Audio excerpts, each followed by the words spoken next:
Oi, eu sou o Pinster, ou Kevin, que é meu nome real, e nesse episódio eu fiz um sistema de segurar itens, achei um modelador para começar o personagem definitivo e fiz o primeiro cenário do jogo. Vamos lá.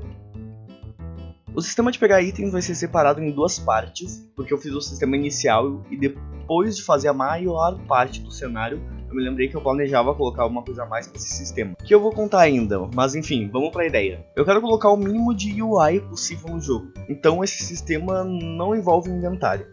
Eu quero fazer um sistema de mão única, ou seja, só dá pra pegar um item por vez. E aquele item vai poder ser dropado, arremessado e dependendo do item, interagível. Nesse vídeo eu não vou fazer interagível, já que por enquanto eu não fiz nenhum puzzle e não teria como criar um item interagível sem ter onde interagir, né? Enfim, a lógica que eu usei é a mesma que eu vou usar em todo, ou pelo menos na maior parte do jogo, que é a de tag. Caso tu não saiba o que é tag, é uma forma de identificar um grupo de objetos. Eu fiz isso juntamente com o Raycast, que é uma linha invisível traçada pela visão da câmera.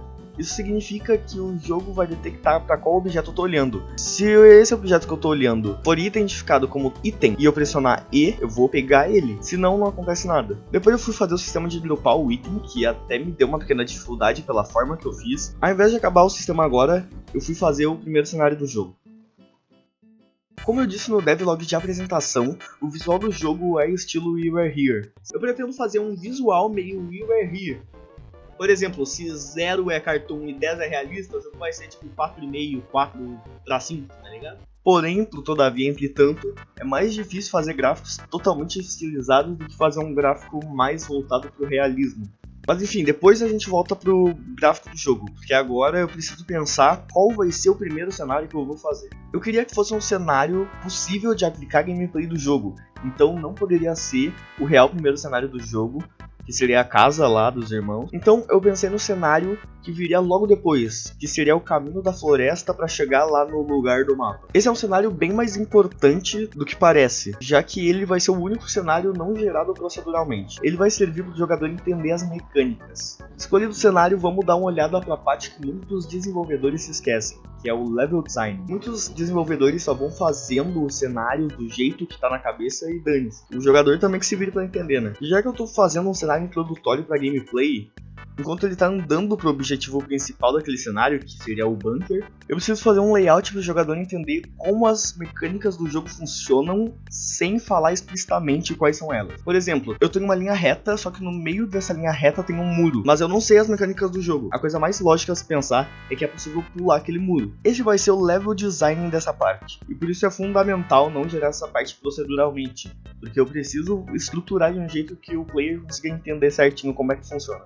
Primeiramente, eu só fiz uma pequena parte do cenário, que foi só uma pedra para o player pular em cima, para logo já começar a se preocupar com o visual do jogo. No último vídeo, eu disse que tinha escolhido os gráficos de alta resolução do Unity 6, a HDRP, que é um tipo de gráfico de alta resolução, junto com a Unity 6, que lançou recentemente, está com gráficos muito bonitos, além de melhorar muito o desempenho para PCs fracos. Na hora de projetar o gráfico do jogo, me complicou, já que o HDRP é feito para gráficos realistas. E para fazer o visual estilo We Were Here que eu estava pensando, eu precisaria escolher o gráfico universal ou built-in, que são muito mais maleáveis em questão de visual. Então eu tive que mudar um pouco os planos. Ao invés do gráfico 4,5 de 10 que eu tinha falado, foi para um 7 de gráfico. No início eu dei uma exagerada nos gráficos altos, o que fez travar um pouco, mesmo usando a Unity 6. Então logo eu coloquei modelos de árvores bem básicos, umas pedras low poly, e umas plantinhas que foram estritamente contadas para travar em nenhum PC. Quer dizer, travar em nenhum PC é meio forte, né? De início eu só dei uma exagerada na iluminação do jogo, daí ficou realista demais. Mas enfim, além de colocar esses objetos um pouco menos detalhados, eu também apliquei 3 tipos de otimização, os mencionados no meu vídeo que eu falo só sobre otimização, que são o LOD, o Occlusion Culling e o Draw Chaos. E agora o jogo tá bem mais lisinho. Enfim, mas antes de eu completar o cenário ainda, eu fui fazer o sistema de segurar os itens de novo, porque eu tinha me esquecido de fazer o resto. Então vamos lá, o que eu fiz foi o sistema de pegar item e dropar o item. Mas agora ainda falta o de arremessar o item segurado. O que foi bem de boa, foi só adicionar uma força para onde o player estivesse olhando. O primeiro item que vai ser apresentado no jogo vai ser o tijolo. Para fazer com que quando tacasse a pedra no cadeado, ele quebre o botão e abra. E tá pronto o cenário.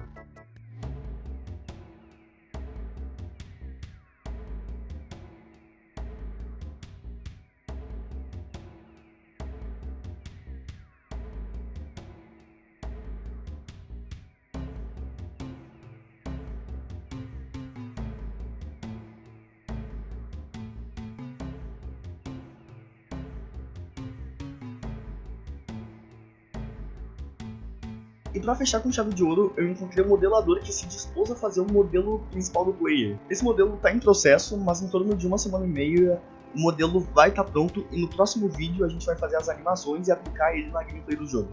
Caso queira me ajudar no desenvolvimento, tem um link aqui embaixo que dá para doar um valorzinho aí, ou dá para escanear o QR Code que está na tela. Até a próxima!